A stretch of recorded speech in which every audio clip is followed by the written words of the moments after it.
Hello, my dear friends. Welcome to IAC. Welcome to the Hindu Editorial Analysis Cum Vocabulary Enrichment. నేను మీ Kiran sir. So today మనం 15th ఫిబ్రవరికి సంబంధించినటువంటి కంటెంట్ని చూడబోతున్నాం. So what we are going to discuss again assignment of the day, assignment solution, vocabulary, editorial and revision. So let's start our session with assignment solution చూద్దాం. నిన్న మనకు అడిగిన క్వశ్చన్ ఏంటమ్మా, ఇదే కదా? ఎస్, ఇదే కదా. వర్డ్ ఏంటి, వాటి క్లూస్, దానికి సంబంధించినటువంటి information, that is what we have to do, right? Okay, చూడండి ఇక్కడ ఏం రావాలి, 1 2 3 4 5 6 7 లెటెడ్ వర్డ్ అని చెప్పుకున్నాం కదా.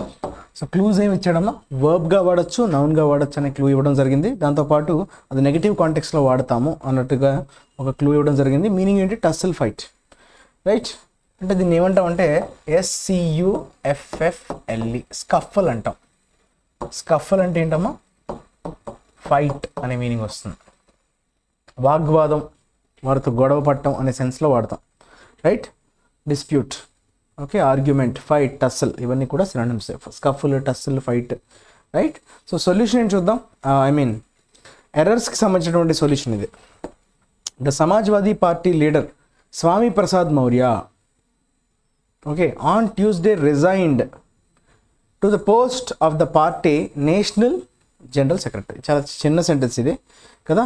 యాక్చువల్గా సమాజ్వాదీ పార్టీ అన్నది పార్టీ పేరు కాబట్టి మనం దానికి ఆర్టికల్ పెట్టచ్చు. కానీ ఇక్కడ ఏమంటున్నాడు, సమాజ్వాదీ పార్టీ లీడర్ స్వామి ప్రసాద్ మౌర్య, స్వామి ప్రసాద్ మౌర్య. సో ఈ పార్టీ లీడర్ అని చెప్పి మనకి అక్కడతో ఎండ్ అయింది. అంటే ప్రసాద్ మౌర్య కదా, స్వామి ప్రసాద్ మౌర్య, ఇది common noun. So common noun ఉంది కాబట్టి మనం ఇక్కడ వాడడానికి లేదు, సమాజ్వాదీ పార్టీ లీడర్ అని చెప్పాలి. ఓకే, ద సమాజ్వాదీ పార్టీ వరకు కరెక్టే, కానీ లీడర్ అంటే ఇది మొత్తం డిస్క్రిప్షన్ అబౌట్ దట్ పర్సన్ కదా. సో ఇప్పుడు ఇక్కడ మనం ఆర్టికల్ పెట్టకూడదు, that is wrong. On Tuesday resigned from the post. రిజైన్తో ఫ్రమ్ అనే ప్రిపోజిషన్ అనేది ఫిక్స్డ్, టు అనేది రాంగ్. రిజైన్ టు అనకూడదు, resign from the post of the parties, okay, party యొక్క నేషనల్ జనరల్ సెక్రటరీ, పార్టీ యొక్క, ఓకే. సో అక్కడ possession ఉండాలి కాబట్టి possessive adjective, parties national general secretary, right? Next revision vocabulary చూద్దామమ్మా. చూడండి, ఈ వర్డ్స్ ఆల్రెడీ మనం నేర్చుకున్నవేనన్నా ఫాస్ట్గా మనం, ఇవి చాలాసార్లు ఈ వర్డ్స్ రిపీట్ అవుతూనే ఉన్నాయి. ఆల్రెడీ మన సిరీస్ ఎప్పటి నుంచో ఫాలో అవుతున్న వాళ్ళైతే చాలా క్విక్గా చేసేస్తారు, రైట్? వాళ్ళకి ఇంకా ఎడిటోరియల్తో కూడా పని లేదు, because they almost know all these words, because they have been keep repeat అవుతూనే ఉంటాయి, రైట్? సో కొత్తగా నేర్చుకుంటున్న వాళ్ళైతే ఒకసారి చెక్ చేసుకోండి. ఇక్కడ ఏమంటాడమ్మా, కమ్యూట్ అంటే ఏంటని అడిగాడు, రైట్? కమ్యూట్, ఇవి బేసిక్గా ABCD లాగా తీసుకోవాలి, ఓకే, ABCDEF. ఓకే, ఇది రాంగ్గా పడిపోయింది. ఓకే, కమ్యూట్ అంటే బేసిక్గా ఏంటమ్మా, కమ్యూట్ని వర్బ్గా తీసుకోవచ్చు మనం. కమ్యూట్ చేయడం అంటే ఏంటమ్మా, ట్రావెల్ చేయడం అనే సెన్స్ ఉంది. అలానే పనిష్మెంట్ని తగ్గించటం అనే సెన్స్లో కూడా కమ్యూట్ని వాడతాం. ఓకే, కమ్యూటెడ్ మనం ఏమనుకున్నాం, commute death penalty to life prisonment అని వచ్చింది మనకి ఎడిటోరియల్లో నిన్న కదా. సో డెత్ పెనాల్టీని లైఫ్ ఇంప్రిజన్మెంట్గా తగ్గించారు, శిక్షని తగ్గించడాన్ని మనం కమ్యూట్ అంటాం. అంటే మనం ఏం చెప్పచ్చు, మరి తగ్గించడానికి దగ్గరగా ఉన్న మీనింగ్ ఏముందో, డిక్రీజ్ అని ఏమైనా కనిపిస్తుందా? డిక్రీజ్ అని లేదు, చూసారా, రెమిట్ అంటారు దాన్ని. సో రెమిట్ అన్నా కూడా సేమ్. ఓకే, రెమిట్ అంటే ఏంటమ్మా, to decrease the severity of A punishment, దాన్ని మనం ఏమంటామమ్మా, రెమిట్ అనొచ్చు. అంటే లెసన్ రెడ్యూస్, లైటన్ అంటే తగ్గించడం అనే సెన్స్లో వాడతాం. ఇవన్నీ వర్బ్స్ అనమాట, రైట్? తర్వాత అప్హోల్డ్ అన్నాడమ్మా. What you mean uphold withhold. Uphold అంటే సపోర్ట్ చేయడం, దాన్ని ఏం చేయడం, వాట్ వి సే, అప్హెల్డ్, సమర్థించడం. అప్హోల్డ్ అంటే సమర్థించడం. అంటే ఏంటి వస్తుంది చెప్పండి, ఎస్సర్ట్ అని చెప్పచ్చా, ఎస్సర్ట్ అని చెప్పచ్చమ్మా, assert will be your correct answer. Assert చేయడం అంటే ఏంటమ్మా, దాన్ని సపోర్ట్ చేయడం అనే సెన్స్లో మనం వాడచ్చు. సపోర్ట్, డిఫెండ్, ఛాంపియన్ కదా. సపోర్ట్ అనొచ్చు కదా, డిఫెండ్ అని కూడా చెప్పుకోవచ్చు కదా, డిఫెండ్ అన్న కూడా సేమ్ కదా, సమర్థించడం. ఛాంపియన్ అంటే సపోర్టర్ అనే మీనింగ్ కూడా ఉంది. ఓకే, ఛాంపియన్ అది వర్బ్గా వాడచ్చు. ఛాంపియన్. ఓకే, ఛాంపియన్ నౌన్గా వాడచ్చు, వర్బ్గా కూడా వాడచ్చు. రిటారిక్. రిటారిక్ ఏంటంటే రెచ్చగొట్టే వ్యాఖ్య. అంటే దానిలో అంటే ఇన్ఫ్లుయెన్స్ చేయడం, ప్రజల్ని ఇన్ఫ్లుయెన్స్ చేసే విధంగా ఉంటుంది తప్ప యాక్చువల్గా అది సెన్సిబుల్గా ఉండదు. It makes no sense, but it tries to provoke పీపుల్ని ప్రొవోక్, రెచ్చగొట్టే విధంగా ఉండేటువంటి పదజాలాన్నే మనం రిటారిక్ అంటాం. ఓకే, సో ఒక్కసారిగా ప్రజల్ని ఉత్తేజితుల్ని చేయడం, వారిని ఇన్ఫ్లుయెన్స్ చేసే ప్రయత్నం చేయడం, రైట్. నాన్ సెన్స్ అని చెప్పుకోవచ్చు మనం. Okay, which is not meaningless అని చెప్పొచ్చు. Okay, so verbosity, hyperbole, rant. Verbosity, hyperbole, rant, ఇవన్నీ కూడా ఏంటమ్మా ఈ వర్డ్స్ అన్నీ కొంచెం ఎక్కువగా మాటల్లో ఇన్ఫ్లుయెన్స్ ఎక్కువగా ఉంటుంది, ప్రభావం ఎక్కువగా ఉంటుంది తప్ప యాక్చువల్గా డొల్ల అంతా ఏమి ఉండదు. జస్ట్ మనల్ని ఉత్తేజితుల్ని చేయడానికి. ఇప్పుడు చూసారా కొన్ని డైలాగ్స్ ఉంటాయి, మాస్ క్రౌడ్స్ అందరూ ఏళ్ళేస్తారు. ఓకే, ఆ డైలాగ్స్లో నిజంగా ఏమైనా సెన్సిబిలిటీ ఉంటుందా? కేవలం జనాలంతా ఒక వేలం వెర్రి అంటారు చూసారా, ఆ వేలం వెర్రిలోకి తీసుకెళ్ళడానికి, వాళ్ళలో ఒక మూమెంట్ని క్రియేట్ చేయడానికి వాడడానికి తప్ప యాక్చువల్గా వాటి యొక్క ఎంటీ వర్డ్స్ అంటారమ్మా. అంటే వర్డ్స్లో చాలా ఏమంటాం ఇన్ఫ్లుయెన్స్ చేసే విధంగా ఉంటాయి తప్ప యాక్చువల్గా వాటి వల్ల ఉపయోగం ఏమి ఉండదు. ఎంటీ వర్డ్స్ అని కూడా చెప్పచ్చు, నాన్ సెన్స్. తర్వాత స్పారింగ్, వర్బ్గా వాడచ్చు. స్పారింగ్ అంటే ఏంటమ్మా గొడవలు ఆడుకోవడం. Sparring means they are fighting, arguing, right. స్పారింగ్ని వర్బ్గానే నౌన్గానే వాడచ్చు. స్పారింగ్ ఈజ్ లైక్ ఆర్గ్యుమెంట్ అని మనం చెప్పుకోవచ్చు. Okay, argument. ర్యాంగిల్ అని కూడా అంటారు. ర్యాంగిల్ తెలుసా? ర్యాంగ్లర్ అనే ఒక బ్రాండ్ ఉంది కదా, అంటే గొడవ పెట్టుకునేవాడు, అగ్రెసివ్ అనే మీనింగ్లో వాడతాం wrangle. Okay, that is your okay sparring. Hitting, bashing, boxing, ఇవన్నీ చూసారా పదాలు ఎలా ఉన్నాయో? గుద్దటం, సో ఒక దాడి చేయడం, ఫిజికల్గా దాడి చేయడం, రైట్. ర్యాంగిల్ అంటే అదే గొడవ పెట్టుకోవడం. హిట్టింగ్, బ్యాషింగ్, బాక్సింగ్ అవన్నీ కూడా నెగిటివ్ వర్డ్స్, స్పారింగ్. తర్వాత హెఫ్ట్ అమ్మ.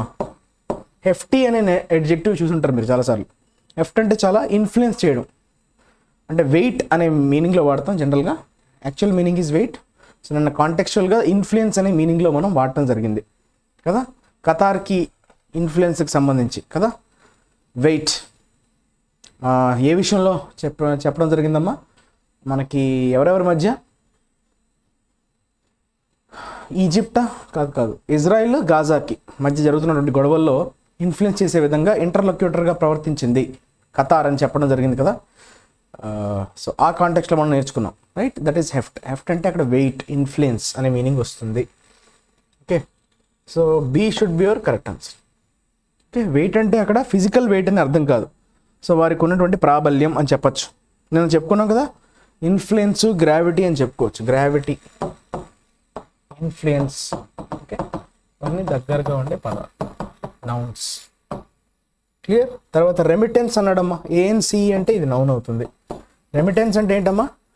వేరే కంట్రీలో సంపాదిస్తున్నవాడు మళ్ళీ వారి స్వదేశానికి వాళ్ళ కుటుంబ సభ్యులకి, లేదంటే వాళ్ళ పేరెంట్స్కి కావచ్చు, వాళ్ళ వైఫ్ అండ్ చిల్డ్రన్ ఒకవేళ వాళ్ళతో లేకపోతే, అతను వేరే దేశంలో పనిచేస్తూ అక్కడ సంపాదించిన సొమ్ముని తిరిగి వారి కంట్రీకి, మదర్ కంట్రీకి పంపించడం, మదర్ ల్యాండ్కి పంపించడం, మనీ ఆర్డర్ చేయడం అని చెప్పచ్చు. అంటే so answer will be D, money order అని చెప్పుకోవచ్చు.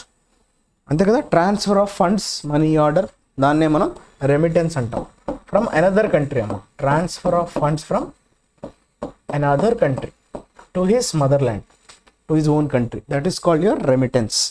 సో ఖతార్లో సెటిల్ అయినటువంటి ఇండియన్స్ని ఉద్దేశించి చెప్పారు కదా, దగ్గర 6 లక్షలు 9 లక్షలు అని చెప్పుకున్నాం కదా. మా ఫిగర్ కూడా చెప్పడం జరిగింది నెట్ రోజుల్లో, if you could recall, right.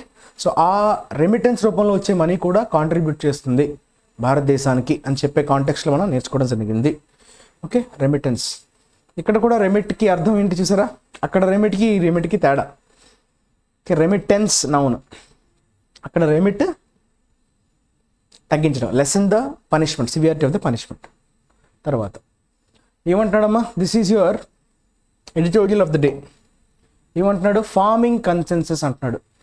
అంటే కల్టివేషన్ ఫార్మింగ్ అంటే ఏంటమ్మా? ఓకే, పంట పండించడం ఫార్మింగ్ బేసిక్గా. సో దానికి సంబంధించినటువంటి కన్సెన్సస్ అంటే ఏకాభిప్రాయం.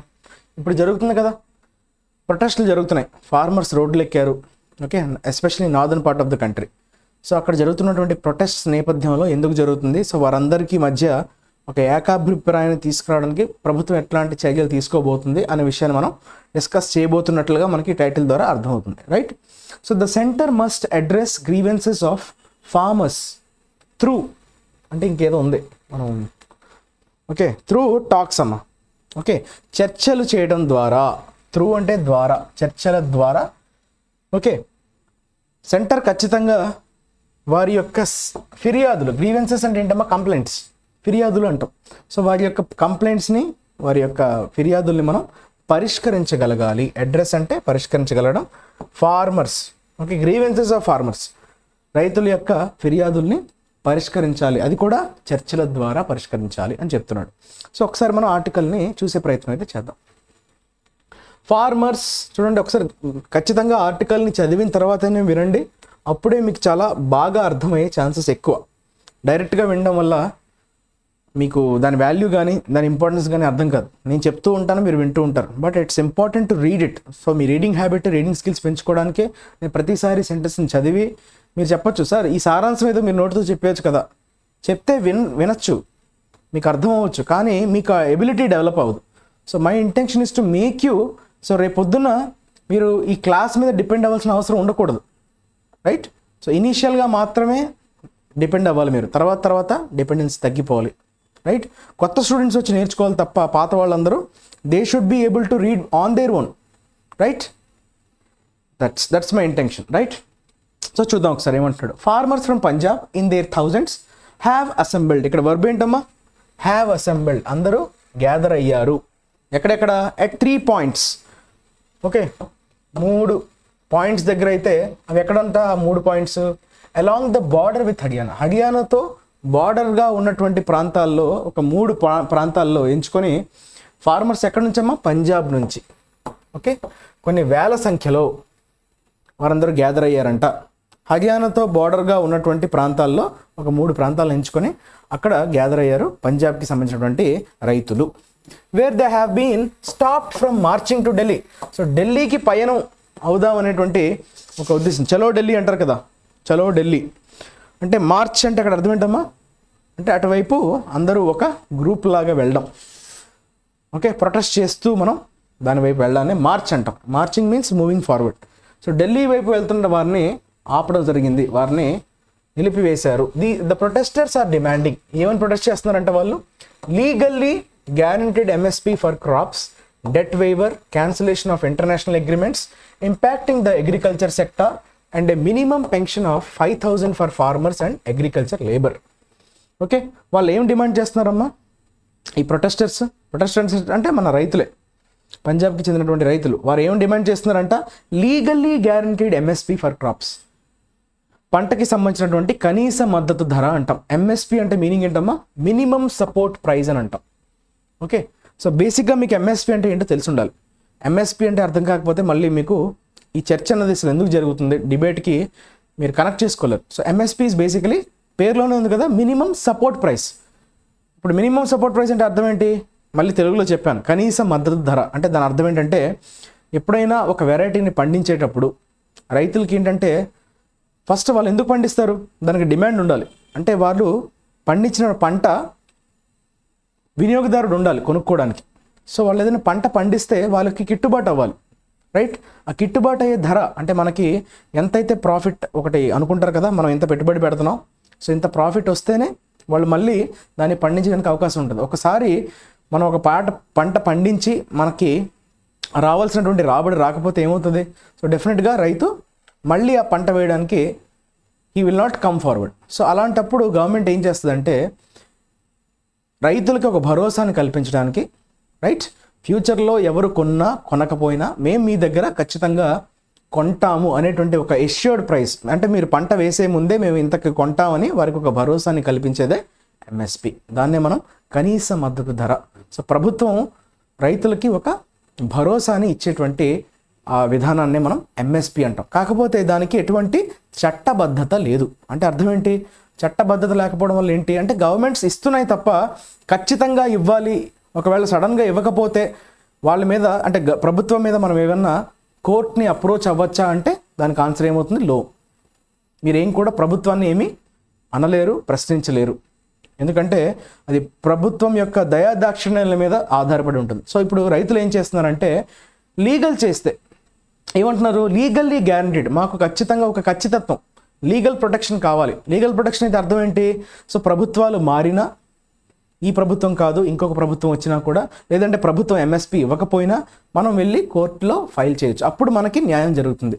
అదే లీగల్ ప్రొటెక్షన్ లేకపోతే ఏం జరుగుతుంది? వారి దయాదాక్షిణ్యాల మీద ఆధారపడాల్సి వస్తుంది రైతులు.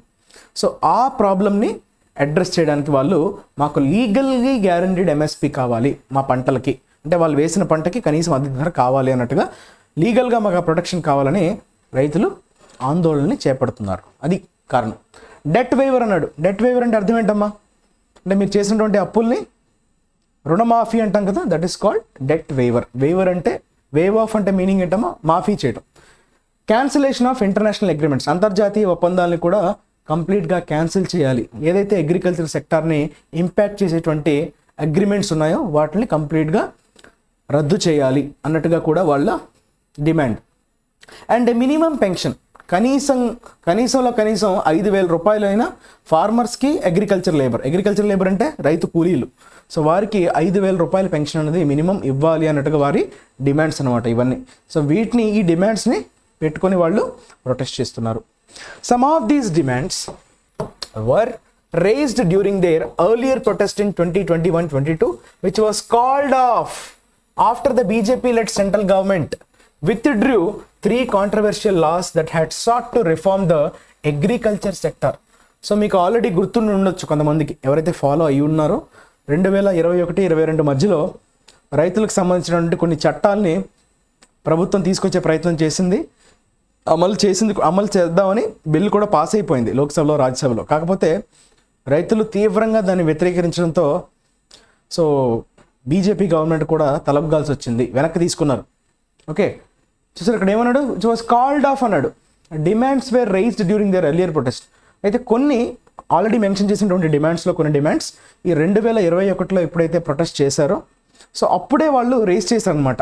కాకపోతే విచ్ వాస్ కాల్డ్ ఆఫ్ అంటే మీనింగ్ ఏంటమ్మా? కాల్ ఆఫ్ అన్నది ఒక phrasal verb. What does that mean?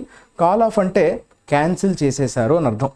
Okay, so వాటిని క్యాన్సిల్ చేసేశారు. ఎప్పుడు?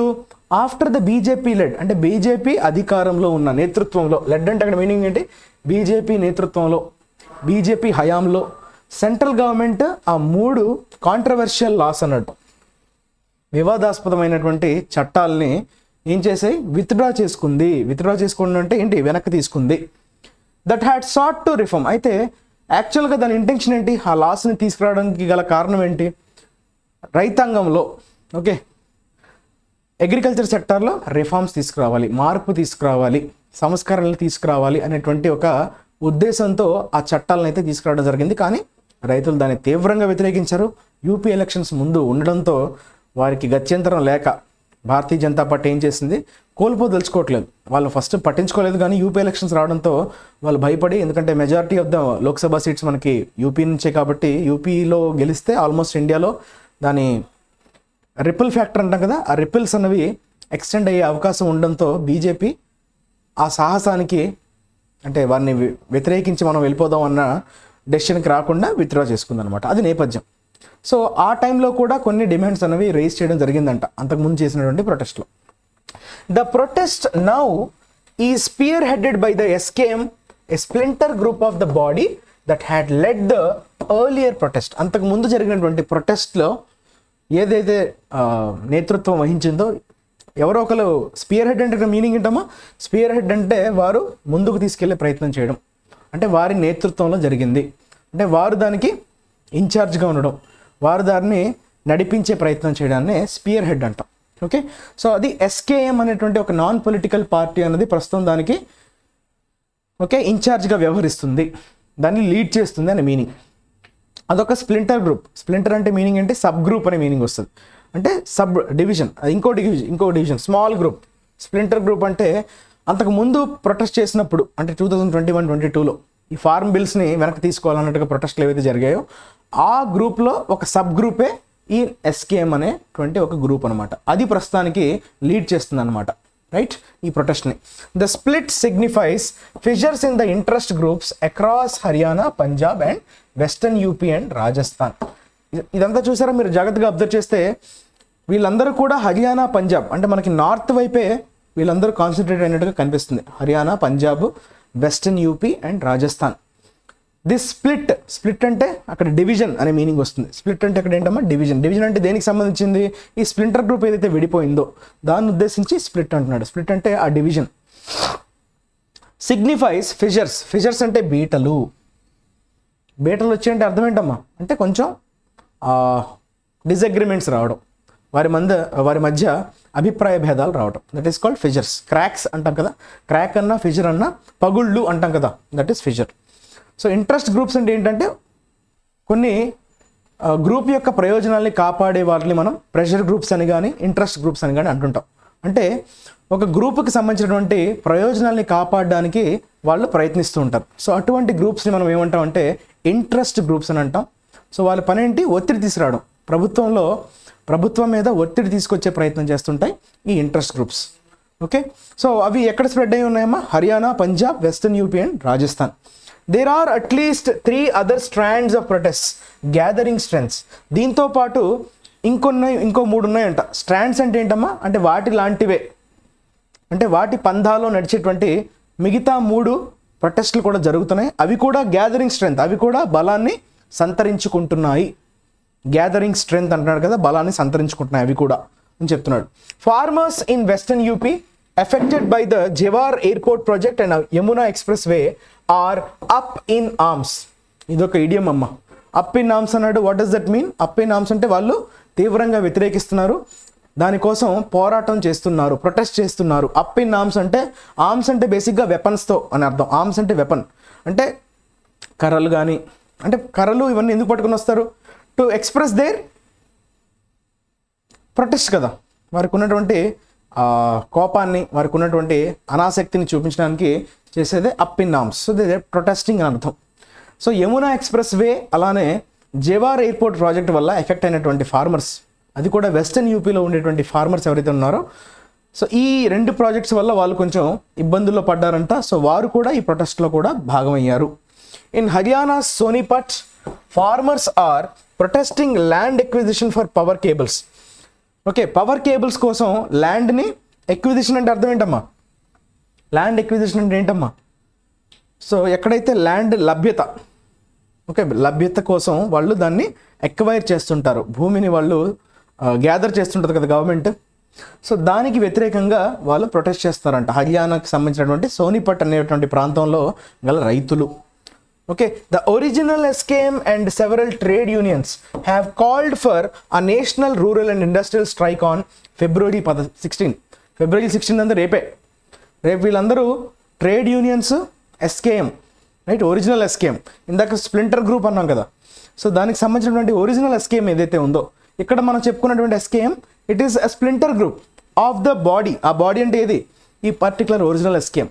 సో వీళ్ళందరూ కలిసి ట్రేడ్ యూనియన్స్, ఓకే, వాణిజ్య సంఘాలు అంటాం కదా యూనియన్స్, వాళ్ళందరూ పిలుపునిచ్చాయంట. కాల్డ్ ఫర్ అంటే మీనింగ్ ఏంటమ్మా? సో కాల్డ్ ఫర్ మీన్స్ పిలుపునివ్వటం. దేనికి పిలుపునిచ్చాయి? National rural and industrial strike. ఫిబ్రవరి 16న ఇండస్ట్రియల్ స్ట్రైక్కి మనం వెళ్ళాలి. National rural and industrial strike. So 16ని ఎంచుకున్నారు. With overlapping and additional demands that include the repeal of 4 labour codes. 4 labour కోడ్స్ని కూడా వాళ్ళు దాన్ని కంప్లీట్గా రద్దు చేయాలి. రిపీల్ అంటే మీనింగ్ ఏంటమ్మా? మనం ఆల్రెడీ చాలాసార్లు డిస్కస్ చేసుకున్నాం ఈ పదాన్ని.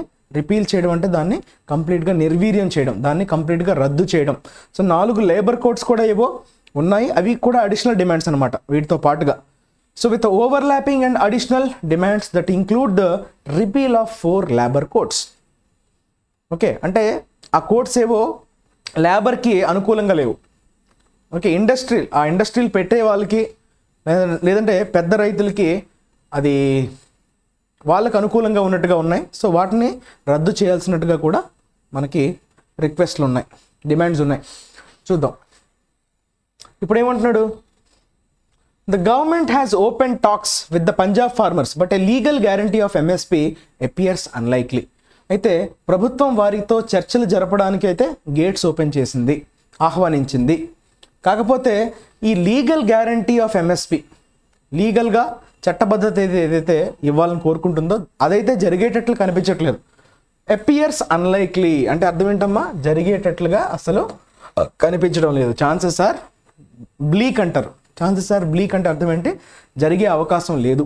అన్లైక్లీ అన్నాడు కదా, likely means possibility, unlikely means not possible.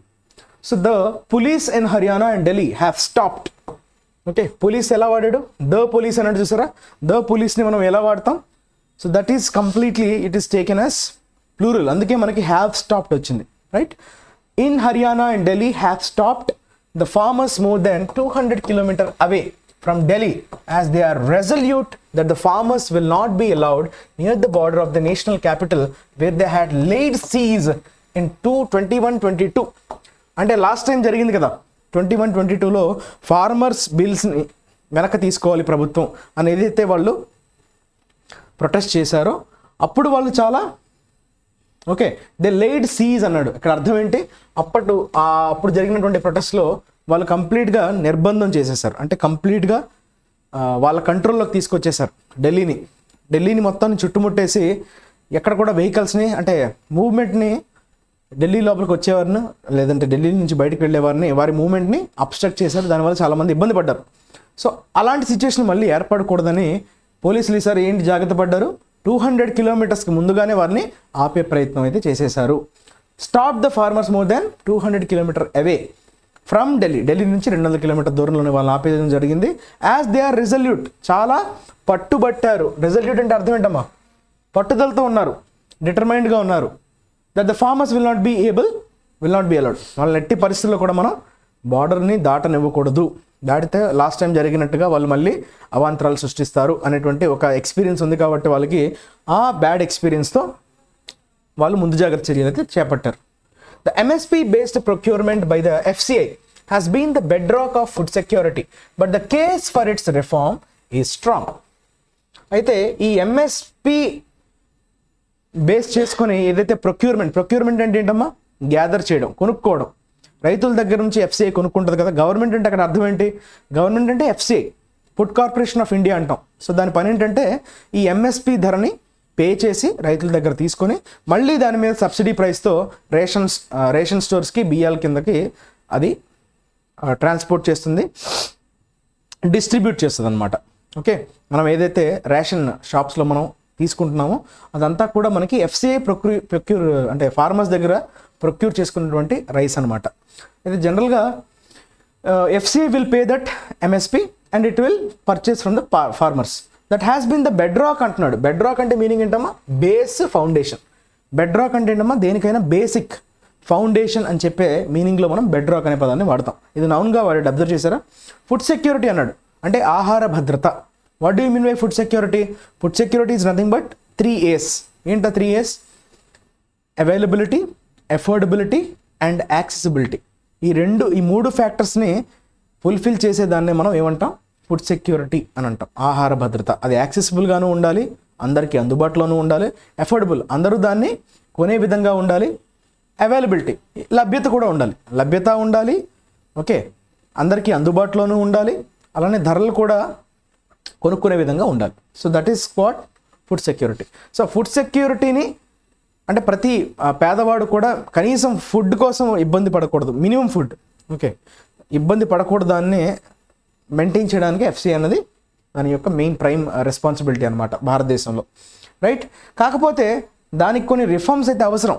Reforms అంటే దానికి మార్పులు చేర్పులు అయితే అవసరమే. Okay, the case for it's reform. So దానికి సంబంధించినటువంటి సంస్కరణ ఏదైతే చేయాలో అది చాలా బలంగా ఉంది. ఓకే, MSP ప్రస్తుతం ఉన్న ప్రొక్యూర్మెంట్ ఏదైతే చేస్తుందో FCI అది ఫౌండేషనే ఫుడ్ సెక్యూరిటీ, కానీ దానికి ఇంకా మార్పులు అయితే అవసరమే, అది చాలా బలంగా ఉంది. Surplus producers of grain have benefited from the MSP scheme. చూసారా, సర్ప్లస్ అంటే కావాల్సిన దానికంటే ఎక్కువ ప్రొడ్యూస్ చేయడం, ఎందుకంటే వాళ్ళకి MSP వస్తుంది అనేటువంటి ఒక భరోసా వల్ల అవసరం దానికంటే ఎక్కువ పండిస్తున్నారు. సో వారు చాలా ఎక్కువగా బెనిఫిట్ పొందారంట ఈ MSP స్కీమ్ వల్ల. But the scheme బైపాసెస్ subsistence farmers in poorer reasons. కాకపోతే ఇందులో ఉన్నటువంటి ఒక డ్రాబ్యాక్ చెప్తున్నాడమ్మా. ఈ స్కీమ్ వల్ల ఏంటి ప్రాబ్లం అయిందంటే, ప్రొడ్యూసర్స్ అంటే ఏంటి, తయారు చేస్తున్న వాళ్ళు, సర్ప్లస్గా తయారు చేస్తున్న వాళ్ళకైతే అది మంచిగా బెనిఫిట్ని చేకూర్చింది. కాకపోతే ఈ సబ్సిస్టెన్స్ ఫార్మర్స్ అంటే ఏంటంటే దాని మీద ఆధారపడి బతికేటువంటి పూర్ ఫార్మర్స్. ఓకే, వాళ్ళు కేవలం రోజు కూలీ టైప్లో, సో దాని మీద ఆధారపడి బతికేటువంటి ఫార్మర్స్కి అయితే అది ఎటువంటి లాభాన్ని అయితే చేకూర్చలేదు, ఎస్పెషల్లీ పూరర్ రీజన్స్లో ఉండేటువంటి ఈ subsistence farmers. This uneven geographical spread of procurement has also led to unsustainable farm practices in some areas, while farmers in other regions of the country are always on the edge of penury. Penury అనే పదం వాడాడు, దారిద్ర్యం అంటాం. పెన్నురీ అంటే ఏంటమ్మా, దారిద్ర్యం. Poverty అంటాం కదా, పోవర్టీ పెన్నురీ, దారిద్ర్యం అనే మీనింగ్లో వస్తుంది పెన్నురీ. రైట్, ఇలా అన్ఈవెన్గా ఉండడం, జాగ్రఫికల్ స్ప్రెడ్ ఆఫ్ ప్రొక్యూర్మెంట్ అంటే ఒక్కొక్క చోట ఒక్కోలా ఉండడం. రైట్, ఒక చోట ఇది పండించడం, ఒక చోట అది పండించడం.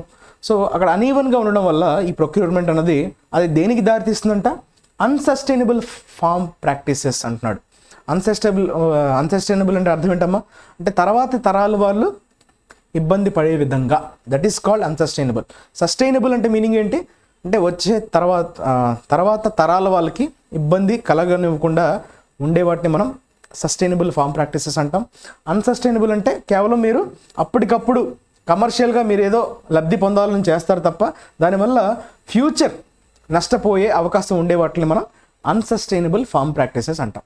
అంటే ఫర్ ఎగ్జాంపుల్ ఇప్పుడు వీట్ ఉంది, వీట్ రైస్ని ఎక్కువగా పండించే విధంగా గ్రీన్ రెవల్యూషన్ అనేది తీసుకురావడం జరిగింది మన ఎంఎస్ స్వామినాథన్ గారు. ఆయనకి నోబెల్ ప్రైజ్, నోబెల్ అంటున్నాను, మనకి రీసెంట్గా భారతరత్న వచ్చింది కదా ఆయనకి. సో ఆయన సేవలను గుర్తించి హరిత విప్లవ పితామహుడు అని అంటాం కదా. So he is a father of green revolution. So అతను తీసుకొచ్చినటువంటి ఆ రెవల్యూషన్ వల్ల ఏమైంది, హై యీల్డింగ్ వెరైటీస్ని స్టార్ట్ చేయాలి, అంటే రైస్, వీటి ప్రొడక్షన్ని చేసే విధంగా, రైతుల్ని ఎంకరేజ్ చేసే విధంగా వాళ్ళకి ఎంఎస్పీని అప్పుడు ఇంట్రడ్యూస్ చేయడం జరిగింది. అంతకుముందు మిల్లెట్స్ వైపు ఉండేది ఇండియా, ఎక్కువ మిల్లెట్స్ పండించేవారు, తృణధాన్యాలు అంటాం కదా. సో వీటిని పండించే వీటిలో ఉండేవారు, ఆహారాన్ని తినేవారు. ఇప్పుడు ఏంటంటే గ్రీన్ రెవల్యూషన్ వచ్చినప్పటి నుంచి రైస్ వీటి వైపు అందరూ మొగ్గు చూపడం స్టార్ట్ చేశారు. అప్పుడు ఎంఎస్పీని ఇంట్రడ్యూస్ చేయడం వల్ల ఓకే ప్రొడక్షన్ పెరిగింది, ఈల్డ్ బాగా పెరిగింది, దాంతో అందరూ దాని వైపు మళ్ళారు. కాకపోతే అవి అన్సస్టైనబుల్ ఫార్మ్ ప్రాక్టీసెస్ ఎందుకు అవుతున్నాయంటే అందరూ ఎంఎస్పీ ఇస్తున్నారు కదా అని వీటు రైస్ని పండిస్తే ఏమవుతుంది, సో వీటి ప్రైస్కి యాక్చువల్గా వాటర్ అనేది ఎక్కువ ఖర్చు అవుతుంది. సో వాటర్ అనేది చాలా ఎక్కువగా ఖర్చు అవుతుంది అనమాట.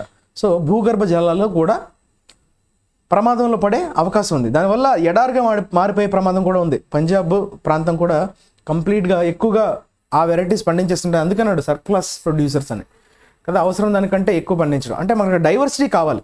ఎప్పుడైనా భూమి సారవంతంగా ఉండాలి అంటే అర్థం ఏంటి, so you need to so divorce crops.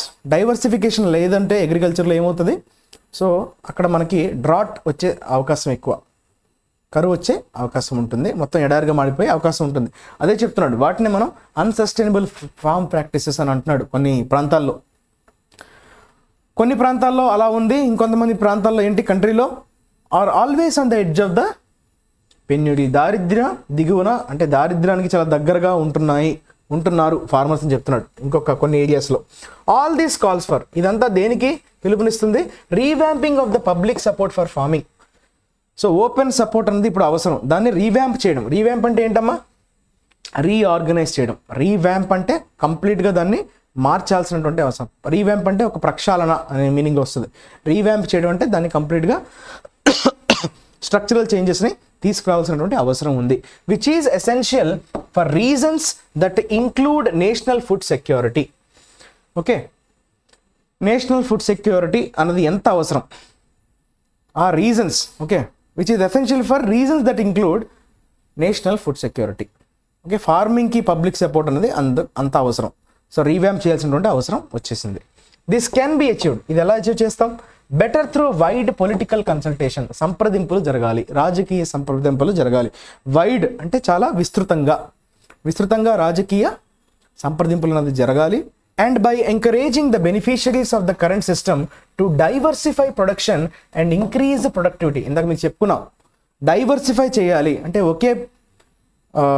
Okay variety of ప్రొడ్యూస్ని మనం పండించడానికి మొగ్గు చూపడం కాకుండా రకరకాల వెరైటీస్ని మనం పండించడానికి మొగ్గు చూపాలి. ఓకే, కరెంట్ సిస్టమ్ని మనం ఎంకరేజ్ చేసే విధంగా, బెనిఫిషరీస్ అంటే ఎవరు? లబ్ధిదారులు. ఓకే, ఆ లబ్ధిని పొందేటందుకు వాళ్ళని ఎంకరేజ్ చేసే విధంగా మనం ఒక రోడ్ మ్యాప్ అనేది తయారు చేయాలి, బ్లూ ప్రింట్ అనేది తయారు చేయాలి. సో అది జరగాలంటే వైడ్ పొలిటికల్ కన్సల్టేషన్ అనేది చాలా అవసరం. కన్సల్టేషన్ అంటే సంప్రదింపులు చేయటం. టు డైవర్సిఫై ప్రొడక్షన్లో రకరకాల వాటిని ఇంక్లూడ్ చేసే ప్రయత్నం చేయటం. అండ్ ఇంక్రీజ్ ప్రొడక్టివిటీ అంటే ఏంటమ్మా? ఈల్డ్ అంటే అవుట్పుట్, రాబడిని బాగా ఇంప్రూవ్ చేయడం. సో అలా చేయడం వల్ల ఏమవుతుందంటే మిగతా వాళ్ళు అందరూ అందులో అంటే మిగతా వాటికి కూడా ఎంఎస్పీస్ కల్పించాలి. సో వెరైటీ ఆఫ్ అంటే నీరు తక్కువగా ఖర్చు అయ్యే వెరైటీస్ ఏవైతే ఉంటాయో అవి పంట పండించడానికి కూడా మిగతా వాళ్ళు ఆసక్తి చూపిస్తారు. లేదంటే ఇప్పుడు జరిగినట్టుగా ఇందాక మనం డిస్కస్ చేసినట్టుగా అవుతుంది. So the political under tones of the protest on the eve of the Lok Sabha election also cannot be overlooked. దీని అర్థం ఏంటమ్మా? పొలిటికల్ అండర్ టోన్స్ అంటే పొలిటికల్ సిగ్నల్స్. ఇప్పుడు జనరల్గా ప్రొటెస్ట్ మనం ఎప్పుడు చేస్తాం? ప్రొటెస్ట్ చేస్తున్నాం అంటే ప్రభుత్వం ఖచ్చితంగా దిగి వస్తుందనే ఒక నమ్మకంతోనే కదా. సో ఇంత పెద్ద ఎత్తున చేయాలంటే అంత ఆషామాషి కాదు. సో అందరూ ఒక చోట గుమిగూడడం, వారికి కావాల్సినటువంటి వసతి, ఫుడ్ ఇవన్నీ ఏర్పాటు చేసుకొని వాళ్ళంతా దానికి ప్రిపేర్ అయ్యే వాళ్ళు రావాలి. ఎందుకంటే ఇళ్ళకి చాలా దూరంగా వాళ్ళు ప్రయాణించి కొన్ని రోజుల పాటు వాళ్ళు ఈ ఆహారం కావచ్చు, వారికి నిద్ర కావచ్చు, రైట్, షెల్టర్ ఉండదు. సో వీటన్నిటిని ప్రిపేర్ అవ్వాలంటే వాళ్ళు ఖచ్చితంగా ప్రభుత్వం దిగొస్తుందనే నమ్మకం ఉంటే కానీ వాళ్ళు ప్రొటెస్ట్ చేయలేరు. అంత పెద్ద ఎత్తున సాధ్యం కాదు. సో అంత పెద్ద ఎత్తున ఎప్పుడు చేయగలరు? ఎలక్షన్స్ ఉన్నాయి, లోక్సభ ఎలక్షన్స్ ముందున్నాయి. సో ఖచ్చితంగా మనం ఈ టైంలో చేస్తేనే ప్రభుత్వం ఖచ్చితంగా దిగి వస్తుంది. లేదంటే తర్వాత మనం చేసిన ప్రయోజనం ఉండదు. దానికి ఫుల్ మెజారిటీ వచ్చిందనుకోండి, తర్వాత మనం చేసిన మనల్ని ప్రభుత్వం పట్టించుకోదు అనేటువంటి ఒక ధోరణి. సో దానికి కూడా మనం కెనాట్ బీ ఓవర్లుక్డ్, దాన్ని మనం ఇగ్నోర్ చేయలేం. The farm sector needs a new model of public support. So public నుంచి మద్దతు అయితే ఖచ్చితంగా అవసరం ఉంది ప్రస్తుతానికి అగ్రికల్చర్ సెక్టార్కి, right. It cannot be left to the mercy of the market. So market యొక్క మర్సీ అంటే అక్కడ మీనింగ్ ఏంటమ్మా? దయాదాక్షిణ్యాల మీద మనం వదిలేయలేం ఫార్మ్ సెక్టార్ని. ఇట్ అంటే అక్కడ మీనింగ్ ఏంటి? ఫార్మ్ సెక్టార్ని. ఓకే, మార్కెట్ యొక్క దయాదాక్షిణ్యాల మీద మనం వదిలేయకూడదు. ఓకే, రైతు పండిస్తుంటాడు కష్టపడి, కానీ అతనికి ఏంటి? ఈ కెనాట్ కోట్ ఎ ప్రైస్. తనకి ఎంత ఇస్తే అంత తీసుకొని వచ్చేయడం తప్ప తను okay he cannot what we say compel or he cannot make a price. Price maker price taker అంటారు కదా. So he cannot make a price, he will take the price. So ప్రస్తుతం అలాంటి సిచ్యువేషన్ నుంచి బయటపడేయాలి. It cannot be left to the mercy of the market. మార్కెట్లో ఉన్నటువంటి demand supply, so మార్పులు ఆ రేట్స్ ఏవైతే పడుతుంటాయి డిమాండ్ సప్లై బట్టి, సో దానికి ఓకే దాని గత్యంతరం మెర్సీ అన్నట్టు చూసారా, మెర్సీ ఆఫ్ ద మార్కెట్, వాటి దయాదాక్షిణ్యాలకి మనం వదిలేయలేము అని చెప్తున్నాడు. The government should lead the efforts to create a national consensus on this question. So ఈ ప్రశ్న మీద ఖచ్చితంగా కృషి చేయాల్సిన అవసరం ఉంది. ప్రభుత్వం ఖచ్చితంగా లీడ్ చేయాలి, కృషి చేయాలి. దేనికి కృషి చేయాలి? నేషనల్ కన్సెన్సస్ని బిల్డ్ చేయడానికి. అంటే జాతీయంగా అందరినీ ఒక తాటి మీదకి తీసుకొచ్చే, అందరి ఏకాభిప్రాయానికి తీసుకొచ్చే ప్రయత్నం అయితే చేయాలి ఈ ఎంఎస్పికి సంబంధించి, రైట్. గవర్నమెంట్ అయితే లీడ్ చేయాలి, ఆ దిశగా కృషి చేయాలి అన్నట్టుగా మనకి ఈరోజు చెప్పడం జరిగింది. సో ఇప్పుడు జరుగుతున్నటువంటి కాంటెంపరీ ఈవెంట్ మీద మనకి క్లారిటీ వచ్చింది. చాలా మంచి పదాలు కూడా నేర్చుకున్నాం. సో దీంతో మనకి నాలెడ్జ్తో పాటు వొకాబులరీ అనేది కూడా ఎన్హాన్స్ అవుతుంది, రైట్. సో వీటిలో మీకు తెలియని పదాలు ఏవైతే మీకు కనిపించుంటాయో వాటిని జాగ్రత్తగా రాసుకోండి. వాటి యూసేజెస్ని కూడా మీరు ఎప్పటికప్పుడు రైట్ రివైజ్ చేస్తూ ఉండండి. Next we will talk about vocabulary. Concern అన్నాడమ్మా. కన్సర్న్ అంటే ఏంటి? ఇబ్బంది. జనరల్గా కన్సర్న్ రిలేటెడ్ అనే మీనింగ్ కూడా ఉంది. కన్సర్న్డ్ విత్ అంటాం, that is related to. Concern నౌన్గా వాడితే అర్థం ఏంటి? Some issue or problem. Negative కాంటెక్స్లో వాడే నౌన్గా మనం దీన్ని చెప్పుకోవచ్చు. Okay, there is a lot of public concern. Okay, ఇబ్బంది, యాంగ్జైటీ, వర్రీ, డిస్క్వైట్. ఈ పదం నిన్న నేర్చుకున్నాం మనం. డిస్క్వైట్ అంటే వర్రీ, యాంగ్జైటీ అని చెప్పుకున్నాం, మళ్ళీ అది వచ్చింది. So all these are negative words. So concern is a negative word. Worried or nervous feeling about something. దేనికోసమైనా ఆందోళన చెందడం, that is concern. What is your concern అంటారు? నీ ప్రాబ్లం ఏంటి? నీ ఇబ్బంది ఏంటి? రైట్. స్ట్రేటా ఇది ఒక ఇంట్రెస్టింగ్ వర్డ్. స్ట్రేటా అన్నది బేసిక్గా సొసైటీలో ఉన్నటువంటి ఒక క్లాసెస్ని చెప్పేది స్ట్రేటా. ఓకే, లెవెల్ అంటారు చూసారా, లెవెల్, క్లాస్, ఎక్లాన్. ఎక్లాన్ అంటే క్లాస్ అని అర్థం అనమాట, రిచ్ క్లాస్. ర్యాంక్ అంటారు చూసారా, rank, class, level, status maintain చేయడం, high class, low class, right. Echelon, level, class. జనరల్గా స్ట్రేటమ్ అన్నది సింగులర్గా తీసుకుంటాం. Okay, stratum is singular noun whereas strata is plural noun. Members of other social strata, other social classes, right. Demolish, demolition ఇది noun అమ్మా, దాని verb ఫామే demolish. Demolish చేయడం అంటే ఏంటమ్మా, డిఈ అనే ప్రిఫిక్స్ మీకు ఒక వర్డ్ కనిపించిందంటే what does that mean? So దాన్ని కంప్లీట్గా డిస్ట్రాయ్ చేయడం, కంప్లీట్గా ధ్వంసం చేయడం అనే సెన్స్లో వాడతాం. ఒక బిల్డింగ్స్ని డిమాలిష్ చేశారు అంటే ఏంటమ్మా, దాన్ని కంప్లీట్గా ధ్వంసం చేశారు అనేటువంటి మీనింగ్లో వాడతాం. డిస్ట్రాయ్, రూయిన్, స్మాష్, ఇవన్నీ కూడా వర్బ్స్. సినోనిమ్స్గా మనం వీటిని చెప్పుకోవచ్చు. డిస్ట్రాయ్ కానీ, డ్యామేజ్, రూయిన్, స్మాష్, కంప్లీట్గా నేలమట్టం చేసేయడం, right. A number of houses were demolished, నేలమట్టం చేసేశారు. So that the super market could be build, super మార్కెట్ని బిల్డ్ చేయడానికి చాలా నెంబర్ ఆఫ్ హౌసెస్ని నేలమట్టం చేసేసారు. Completely destroy building, especially in order to use the land for something else. అంతే కదా, ఆ ల్యాండ్లో ఇంకేదైనా వేరే ఏదైనా కట్టాలంటే ఆ బిల్డింగ్స్ని నేలమట్టం చేస్తారు. నాట్ విత్ స్టాండింగ్ అన్నది ఏంటమ్మా, ఇది ఒక స్టార్టర్గా వాడతామమ్మా. డిస్పైట్ అనే ఒక స్టార్టర్ని మనం వాడతాం కదా జనరల్గా, అంటే దాన్ని ఏమంటాం, వాట్ వి కాల్ అమ్మా, in spite of, despite, although. So వీటిలో ఏమంటాం, ఆపోజిట్. ఓకే, కాంట్రాస్ట్ కనెక్టర్స్ అంటాం కదా. సో కాంట్రాస్టింగ్ ఈవెంట్స్ని మనం కలపడానికి వాడేటువంటి కనెక్టర్ అనమాట. ఇది స్టార్టర్గా వాడతాం జనరల్గా. నాట్ విత్ స్టాండింగ్ అంటే డిస్పైట్ అనే మీనింగ్ రావాలి. Despite some members objections I think we must go ahead with the plan. కొంతమంది దీన్ని అబ్జెక్ట్ చేస్తున్నప్పటికీ మనం ముందుకు వెళ్ళిపోవాలి, మనం చేంజ్ చేయకూడదు. వాళ్ళు ప్రొటెస్ట్ చేసినంత మాత్రాన మార్చుకోవాల్సినటువంటి అవసరం లేదు. Despite the fact are thing mention, nevertheless, however, అయినప్పటికీ అనే సెన్స్ వస్తుంది. ఓకే, ప్రెడిసెసర్ ఇది చాలాసార్లు మనం డిస్కస్ చేసాం, మళ్ళీ వచ్చింది. Successor, predecessor. సక్సెసర్ అంటే మన తర్వాత వచ్చేటువంటి వారసుడు అని చెప్పొచ్చు. ప్రెడిసెసర్ అంటే మన ముందున్నటువంటి వ్యక్తి. అది మనం చేస్తున్నటువంటి ఒక జాబ్ ఉందనుకోండి, సో మనం ఏ పొజిషన్లో ఉన్నామో అంతకు ముందు మన ప్లేస్లో ఉన్నటువంటి పర్సన్ ఉద్దేశించి మనం ప్రెడిసెసర్ అంటాం. సో మన తర్వాత వచ్చేవాడు సక్సెసర్ అవుతాడు, మనకు ముందు ఉన్న వ్యక్తిని మనం ప్రెడిసెసర్ అంటాం, రైట్. ఫోర్ రన్నర్ అనొచ్చు, ప్రీ కర్సర్ అని కూడా చెప్పుకోవచ్చు. My predecessor worked in this job for 12 years. 12 ఏళ్ల పాటు నేను పనిచేస్తున్నటువంటి కుర్చీలో అతను 12 సంవత్సరాలు పనిచేశాడు. Okay, predecessor. ఎక్స్పెన్సివ్ ఉంది, ఎక్స్పాన్సివ్ ఉంది, చూసారా తేడా. ఎక్స్పెన్సివ్ అంటే పిఈఎన్, ఎక్స్పాన్సివ్ ఇది యాడ్జెక్టివ్ అమ్మ. So what you mean by expansive? Expansive విస్తృతమైన. ఎక్స్టెన్సివ్ అని చెప్పొచ్చు, వైడ్ అనొచ్చు, సోషియబుల్, అమేబుల్, 2 అర్థాలు ఉన్నాయి. ఎక్స్పాన్సివ్కి 2 అర్థాలు ఉన్నాయమ్మా, 2 యాడ్జెక్టివ్సే. He was in an expansive mood, ఇది మూడ్ నౌన్, ఇది యాడ్జెక్టివ్, ఇది పాజిటివ్ కాంటెక్స్లో వాడే యాడ్జెక్టివ్ అమ్మా. ఎక్స్పాన్సివ్ అంటే happy mood, cheerful mood. There was an expansive view, ఇక్కడేంటి వైడ్ అనే మీనింగ్ వస్తుంది చూసారా, వైడ్ వ్యూ అనే మీనింగ్ వస్తుంది ఇక్కడ. ఇది నౌన్, ఇది యాడ్జెక్టివ్. సో ఇది వైడ్ అనే మీనింగ్ వస్తుంది, ఇది ఎక్స్ట్రీమ్లీ హ్యాపీ అనేటువంటి మీనింగ్ వస్తుంది. సో సోషియబుల్, ఎమియబుల్ అనే మీనింగ్ మనకి ఈ పదానికి సంబంధించి ఈ కాంటెక్స్ట్లో మీనింగ్ అనమాట. ఫస్ట్ 2 మీనింగ్స్ ఏవైతే ఉన్నాయో ఎక్స్టెన్సివ్, వైడ్, అది ఫస్ట్ దానికి వర్తిస్తుంది. Clear. Covering a large area, wide కదా. రెండోదంటే very happy to talk to people in a friendly way, ఇది కూడా మనం చాలాసార్లు డిస్కస్ చేసాం. మళ్ళీ చెప్పాను కదా, వర్డ్స్ అనేవి మనకి రిపీట్ అవుతూనే ఉంటాయి. Clear. 7th one, cite, C I T E verb, S I G H T, sight noun. Sight అంటే విజన్, సైట్ అంటే indicate, hint, mention, quote, make reference to.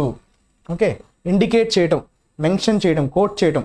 She cited 3 reasons, పేర్కొంది, 3 కారణాలని పేర్కొంది. Why people get in to డెప్ట్, అసలు ప్రజలు ఎందుకు అప్పులు చేస్తారన్న దానికి 3 reasons అన్నది తెలిపింది, పేర్కొంది అని చెప్పడం, రైట్. ఇండికేట్ చేయడం, మెన్షన్ చేయడం, రైట్. ఎక్స్పాన్సివ్ మళ్ళీ వచ్చిందేంటి, ఓకే ఇది మళ్ళీ రిపీట్ అయిందా, okay. So let's ignore this. Fine. So assignment అయిపోయింది కదా. Next we will move on to assignment of the day అమ్మా. చూద్దామా అసైన్మెంట్ ఆఫ్ ద డే ఏంటో. ఇది మీకు ఇచ్చిన క్వశ్చన్, దీన్ని ఖచ్చితంగా ఇగ్నోర్ చేయొద్దమ్మా. మనం పడుతున్న కష్టాన్ని దయచేసి దాన్ని అక్నాలెడ్జ్ చేయండి. మీకు నాలెడ్జ్ ఏ పరంగా మీకు ఎక్కడ కూడా ఈ సెషన్లో ఏదో ఒక పార్ట్ మీకు ఉపయోగపడుతుంది కదా. ఎడిటోరియల్లో మీకు ఉపయోగపడవచ్చు, వొకాబులరీ పాయింట్ ఆఫ్ వ్యూలో మీకు ఉపయోగపడవచ్చు, రివిజన్ పాయింట్ ఆఫ్ వ్యూలో ఉపయోగపడవచ్చు, అసైన్మెంట్. సో మీకు ఏది ఏ ప్రకారంగా మీకు ఇది హెల్ప్ అవుతున్నా ఖచ్చితంగా మీ యొక్క సపోర్ట్ అనేది లైక్స్ ఫామ్లో తెలియజేయండి. ఒక లైక్ వేయడానికి మీకు ఎంతసేపు పట్టదు, right? That will definitely Boost my moral. ఇంకా బాగా చేయాలనేటువంటి ఒక కాన్ఫిడెన్స్ని బిల్డప్ చేస్తుంది, రైట్? ఇంకా మంచి కంటెంట్ తీసుకురావడానికి నాకు ఒక పుష్ అయితే ఇస్తుంది, right? So I want to know your response. ఖచ్చితంగా రెస్పాండ్ ఇవ్వడం మాత్రం మర్చిపోవద్దు, రైట్? సో 1 2 3 4 5 6 7 8 లెటెడ్ వర్డ్ అమ్మాయి.